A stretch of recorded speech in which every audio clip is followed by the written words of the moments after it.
मंडळी, दसरा दिवाळी या शासनांची धामधूम आटोपून काही दिवस उलटत नाहीत. तोच केंद्र सरकारनं आपल्या अखत्यारीत येणाऱ्या विविध केंद्रीय कर्मचाऱ्यांना मोठी भेट दिली आहे. पंतप्रधान नरेंद्र मोदी यांच्या अध्यक्षतेखाली झालेल्या केंद्रीय मंत्रिमंडळाच्या बैठकीत 8व्या वेतन आयोगाच्या संदर्भ अटींना मान्यता देण्यात आलेली आहे. त्यामुळे हा आयोग लागू झाल्यानंतर केंद्रीय कर्मचाऱ्यांच्या वेतनात आता घसघशीत अशी वाढ होणार आहे. हा 8वा वेतन आयोग लागू झाल्यास याचा फायदा सुमारे 50 लाख केंद्रीय कर्मचारी आणि तब्बल 59 लाख पेन्शनधारकांना फायदा होईल असा अंदाज आहे. या पार्श्वभूमीवरती 8व्या वेतन आयोगाच्या शिफारसी लागू झाल्यानंतर सामान्य क्लार्कपासून ते IPS IAS अधिकाऱ्यापर्यंतच्या केंद्रीय कर्मचाऱ्यांचे वेतन किती वाढेल, त्यांना किती इतर लाभ होईल आणि त्यामुळे केंद्र सरकारच्या तिजोरीवरती किती भार पडेल ह्याचाच घेतलेला आहे सविस्तर आढावा. नमस्कार, मी सपना आणि तुम्ही पाहताय महाअपडेट. मंडळी, 8व्या वेतन आयोगाच्या शिफारसीनुसार केंद्रीय कर्मचाऱ्यांच्या वेतनात किती वाढ होईल हे पाहण्यापूर्वी आपण वेतन आयोग म्हणजे काय, त्याची रचना कशी असते, 8व्या वेतन आयोगाच्या अध्यक्षपदी कोणाची नियुक्ती झालेली आहे आणि या आयोगाला कोणकोणत्या गोष्टींचा आढावा घ्यावा लागेल हे आपण पाहूयात. तर केंद्र सरकारकडून केंद्रीय कर्मचाऱ्यांच्या वेतन रचनेत बदल करण्यासाठी दर 10 वर्षांनी वेतन आयोगाची स्थापना केली जाते.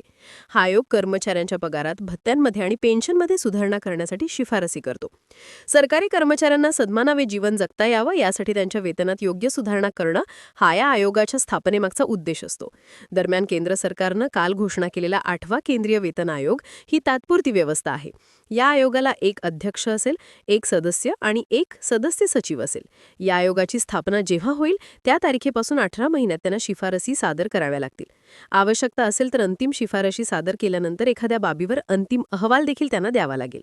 सर्वोच्च न्यायालयाच्या माजी न्यायमूर्ती रंजना प्रकाश देसाई ह्या 8व्या वेतन आयोगाच्या अध्यक्ष असतील.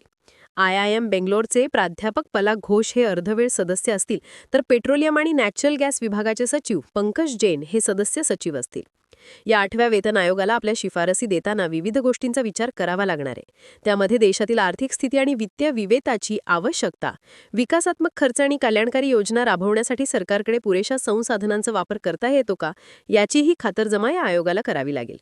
तसेच निवृत्ती वेतन योजनांचा विना अनुदानित खर्चही विचारात घ्यावा लागेल. त्याचबरोबरच जी राज्य सरकारं 8वा वेतन आयोग काही शिफारशींसह सहज स्वीकारतील त्यांच्या आर्थिक स्थितीवर जो परिणाम होऊ शकतो त्याचा विचारही आयोगाला करावा लागेल. तसेच केंद्र सरकारच्या सार्वजनिक क्षेत्रातील उपक्रम आणि खाजगी क्षेत्रातील कर्मचाऱ्यांसाठी उपलब्ध असलेली सध्याची वेतन रचना, फायदे आणि कामाची परिस्थिती याचाही विचार आयोगाला करावा लागेल. केंद्र सरकारने 8व्या वेतन आयोगाच्या शिफारसी स्वीकारल्यानंतर या शिफारसी जानेवारी 2026 पासून लागू होण्याची शक्यता आहे. या आयोगाच्या शिफारसीनुसार केंद्रीय कर्मचाऱ्यांच्या वेतनात 30 ते 34% वाढ होण्याची शक्यता वर्तवण्यात येत आहे. ही वाढ फिटमेंट फॅक्टर नावाच्या गुणांकावर आधारित असेल. हा फिटमेंट फॅक्टर 1.83 ते 2.86 पर्यंत असू शकतो. सध्या तरी 8व्या वेतन आयोगाच्या शिफारसी आणि अंतिम पगारवाढ निश्चित झालेली नाहीये, परंतु विविध अंदाजित अहवालानुसार IAS, IPS आणि क्लार्क पदांसाठी पगारात होणारी संभाव्य वाढ खालीलप्रमाणे असू शकते. यामध्ये सुरुवातीला आपण क्लार्क्स म्हणजेच लिपिकांच्या श्रेणीतील कर्मचाऱ्यांच्या वेतनात किती वाढ होईल ते पाहूयात. 1 ते 5 वेतन श्रेणीतील क्लार्कचं 7व्या वेतन आयोगानुसार सध्याचं किमान मूळ वेतन हे 18,000 रुपये एवढं आहे. आता 8व्या वेतन आयोगानुसार हे वेतन 44,300 एवढं होऊ शकतं.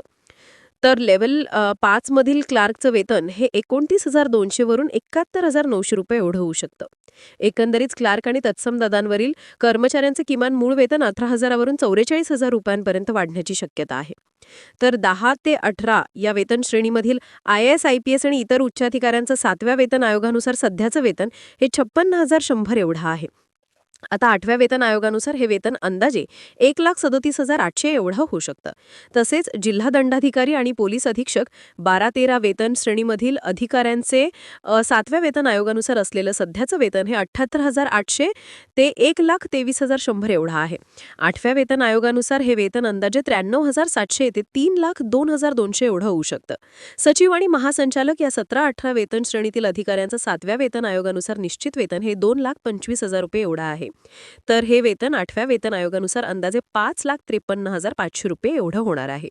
एकूणच 13 ते 18 या वेतन श्रेणीमधील IAS, IPS आणि उच्चाधिकाऱ्यांचे मूळ वेतन हे अंदाजे 3 ते 5 लाख रुपयांपर्यंत पोहोचू शकतं. यात फिटमेंट फॅक्टर हा पगारवाढ निश्चित करण्यात सर्वात महत्त्वाचा घटक असेल. दरम्यान 8व्या वेतन आयोगाबाबत माहिती देताना केंद्रीय मंत्री अश्विनी वैष्णव यांनी सांगितलं की पंतप्रधान नरेंद्र मोदी यांनी 8व्या केंद्रीय वेतन आयोगाची रचना, टर्म्स ऑफ रेफरन्स, आयोगाच्या कामाचा कालावधी या गोष्टींना मान्यता दिली आहे. हा खूप महत्त्वाचा करण्याचा निर्णय आहे. 8व्या वेतन आयोगाच्या शिफारसींचा फायदा 50 लाख केंद्रीय कर्मचारी आणि 59 लाख पेन्शनधारकांना होईल, अशी माहिती अश्विनी वैष्णव यांनी दिली. मात्र 8वा वेतन आयोग लागू करणे केंद्र सरकारसाठी वाटतं तेवढं सोपं नाहीये. या वेतन आयोगाला लागू केल्यामुळे केंद्र सरकारच्या तिजोरीवर खूप मोठा भार पडणार आहे. 8वा वेतन आयोग लागू झाल्यानंतर केंद्र सरकारच्या तिजोरीवर नेमका किती भार पडेल हे आयोगाच्या अंतिम शिफारसीवरती अवलंबून आहे. मात्र विविध वित्तीय संस्था आणि तज्ज्ञांच्या अंदाजानुसार 8वा वेतन आयोग लागू झाल्यास केंद्र सरकारच्या तिजोरीवर दरवर्षी सुमारे 1.8 लाख कोटी ते 3.2 लाख कोटी रुपये एवढा अतिरिक्त आर्थिक भार पडू शकतो. त्याची कारणं पुढीलप्रमाणे आहेत.